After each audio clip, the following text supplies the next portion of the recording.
Hello my dear students, welcome back to my channel. তো এখন আমরা এই পার্টিকুলার ভিডিওর মধ্যে খুবই ইম্পর্টেন্ট একটা বিষয়কে নিয়ে কিন্তু আলোচনা করব। আশা করছি ভিডিওটা কিন্তু খুব খুব খুব ভালো লাগবে এবং এটা কিন্তু সম্পূর্ণভাবে তোমাদেরই একটা রিকোয়েস্টেড ভিডিও। এবং তোমরা অনেকেই কিন্তু আমাকে কমেন্ট বক্সে কমেন্ট করেছিলে যে স্যার আমাদের এক্স্যাক্টলি আমরা যারা নতুন 11 উঠছি আমাদের সিলেবাসটা কি রয়েছে এবং কোন কোন চ্যাপ্টার্স থেকে কত মার্কস রয়েছে, কোন কোন চ্যাপ্টার ইম্পর্টেন্স আছে, কোন কোন চ্যাপ্টার ভালো করে কভার করা উচিত, এই বিষয়টাকে নিয়ে প্লিজ একটা ভিডিও তৈরি করুন। তো তোমাদেরই রিকোয়েস্টে কিন্তু আমি এই পার্টিকুলার ভিডিওটাকে তৈরি করছি। আশা করছি ভালো লাগবে এবং ভালো লাগলে অবশ্যই কিন্তু সাবস্ক্রাইব করে আমাদের সঙ্গে থাকো। এবং কেমিস্ট্রি ক্লাস 11 এবং 12 এর প্রচুর কিন্তু ভিডিওস আসবে এবং এখানে কিন্তু অনলাইন এবং অফলাইন আমাদের কাছে কিন্তু ক্লাসের সম্পূর্ণ ব্যবস্থা আছে। এবং আমি কিন্তু ডেসক্রিপশন বক্সে সেই নাম্বার, আমার হোয়াটসঅ্যাপ নাম্বার কিন্তু শেয়ার করে দিচ্ছি। তোমরা অবশ্যই কিন্তু কন্ট্যাক্ট করতে পারো বা হোয়াটসঅ্যাপে কিন্তু করতে পারো। তো এখন যে বিষয়টা ক্লাস 11 এর এবং 12 এর ক্ষেত্রে কিন্তু লাস্ট ইয়ার থেকে কিন্তু আমাদের কোথাও গিয়ে সিলেবাসটা চেঞ্জ হয়েছে। এবং যারা গত বছর ক্লাস 11 এ উঠেছিল তাদের ক্ষেত্রে কিন্তু প্রথমবারের জন্য এই সিলেবাসটাকে কিন্তু কোথাও গিয়ে চেঞ্জ করা হয়েছিল। তো এখন যারা ক্লাস 11 থেকে 12 এ উঠে গেছে তাদের জন্য কিন্তু সেম একটা সিচুয়েশন কিন্তু তৈরি হচ্ছে যে তাদেরকে সেই একই প্যাটার্নে কিন্তু এক্সাম দিতে হবে। তো সেক্ষেত্রে ক্লাস 11 এর ক্ষেত্রে যদি বলি তাহলে কিন্তু প্রথম আহ, তোমাদের কিন্তু ক্লাস 11 এর দুটো সেমিস্টার হবে, একটা হচ্ছে গিয়ে সেমিস্টার 1 এবং সেমিস্টার 2। এবং ক্লাস 12 এও কিন্তু সেম ওয়েতে দুটো সেমিস্টার কিন্তু হবে, একটা হচ্ছে সেমিস্টার 3 এবং সেমিস্টার 4। তো সেক্ষেত্রে ক্লাস 11 এর ক্ষেত্রে আমি যদি ফার্স্টে আসি, তোমাদের সেমিস্টার 1 এ 35 মার্কস থাকবে এবং সেমিস্টার 2 তে থাকবে 35 মার্কস। তো টোটাল থিওরিটিক্যাল কিন্তু থাকবে 70 মার্কস। এবারে 30 মার্কস কিন্তু হবে প্র্যাকটিক্যাল, এবং সেটা সেমিস্টার ওয়ানেও মানে কিছু কিছু প্র্যাকটিক্যালস হবে এবং সেমিস্টার টু তেও কিন্তু কিছু কিছু প্র্যাকটিক্যালস হবে। তো সব মিলিয়ে 30 মার্কস এর কিন্তু টোটাল কিন্তু প্র্যাকটিক্যালে কিন্তু মার্কস থাকে। তো সব মিলিয়ে 100 মার্কস এর কিন্তু কোথাও গিয়ে ক্লাস 11 এ কিন্তু এক্সাম হবে। এবং সেম সিনারিও কিন্তু হবে কোথাও গিয়ে ক্লাস 12 এর ক্ষেত্রে। এবং ক্লাস 12 এর ক্ষেত্রে কিন্তু 35 মার্কস কিন্তু হবে কোথাও গিয়ে সেমিস্টার 3 এর জন্য। এবং সেমিস্টার 4 এর ক্ষেত্রে কিন্তু 35 মার্কস কিন্তু থাকবে এবং সেই এমসিকিউ হবে ক্লাস সেমিস্টার 3 তে হচ্ছে গিয়ে এমসিকিউ থাকবে 35 মার্কস এবং সেমিস্টার 4 এ কিন্তু এসএ কিউ থাকবে 35 মার্কস।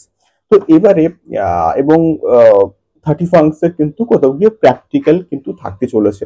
তো এবারে যদি আসি ক্লাস 11 এর কি কি সিলেবাস আছে বা কোন কোন চ্যাপ্টার্স গুলো রয়েছে সেমিস্টার 1 এবং সেমিস্টার 2 তে, তোমরা একটুখানি কিন্তু খাতায় নোট ডাউন করতে পারো বা আমাকে তোমরা হচ্ছে হোয়াটসঅ্যাপ করলে তোমরা কিন্তু অবশ্যই কিন্তু হচ্ছে গিয়ে আমি শেয়ার করে দেব।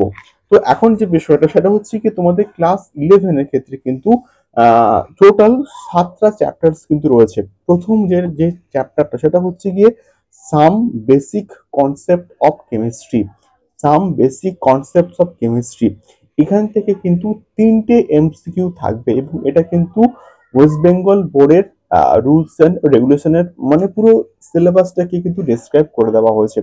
তো সেক্ষেত্রে some basic concept of chemistry কিন্তু থাকবে এবং সেখান থেকে 3 নাম্বারের কিন্তু এমসিকিউ থাকবে। তারপরে স্ট্রাকচার অফ অ্যাটম থেকে কিন্তু 6 মার্কস কিন্তু থাকবে এবং এটা দিয়েই বেসিক্যালি আমি কিন্তু কোথাও কি ক্লাস 11 এর চ্যাপ্টারটা স্টার্ট করেছি। এবং তোমরা যারা নতুন 11 এ উঠেছো তারা প্রত্যেকে কিন্তু জানো এই চ্যাপ্টারটা কিন্তু বেস এবং ইলেকট্রনিক কনফিগারেশনস, বোর্স তত্ত্ব, রাদারফোর্ড মডেল এবং আরো অনেক কিছু কিন্তু রয়েছে। তোমরা অবশ্যই কিন্তু ভিডিওস গুলো ফলো করতে থাকো, বুঝতে পেরে যাবে। তো স্ট্রাকচার অফ অ্যাটম থেকে কিন্তু 6 মার্কস কিন্তু আছে, মানে 6টা এমসিকিউ কিন্তু আসবে। তারপরে আসছি যে classifications of elements and periodicity in properties, অর্থাৎ ওই পিরিয়ডিক টেবিল। তো এই চ্যাপ্টার থেকে 4 মার্কস কিন্তু আসে, অর্থাৎ 4টে এমসিকিউ কিন্তু কোথাও গিয়ে আসবে। তারপরে আসছি কেমিক্যাল বন্ডিং। কেমিক্যাল বন্ডিং থেকে কিন্তু কোথাও গিয়ে chemical bonding and molecular structure, এখান থেকে কিন্তু 6 মার্কস কিন্তু আসবে। কেমিক্যাল বন্ডিং থেকে 6টা এমসিকিউ কিন্তু আসতে চলেছে। এবং তারপরে state of matters, solid and gases, এখানে কিন্তু লিকুইড নেই, সলিড অ্যান্ড গ্যাসেস কিন্তু আছে। সলিড অ্যান্ড গ্যাসেস থেকে কিন্তু 4 নাম্বার কিন্তু আসবে, মানে লিকুইড থেকে 2 মার্কস এবং সলিড থেকে হচ্ছে 2 মার্কস কিন্তু আসবে। তারপরে আসছি এস ব্লক এলিমেন্টস থেকে কিন্তু 5 মার্কস কিন্তু আসবে, 5 মার্কস।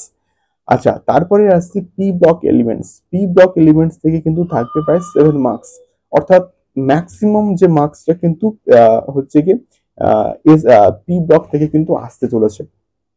তো সত্যি বলতে হিউজ হিউজ একটা চ্যাপ্টার কিন্তু আছে, হিউজ একটা কিন্তু সিলেবাস কিন্তু আছে, এবং হাতে কিন্তু আমাদের কাছে খুবই খুবই খুবই কিন্তু কম সময় কিন্তু রয়েছে।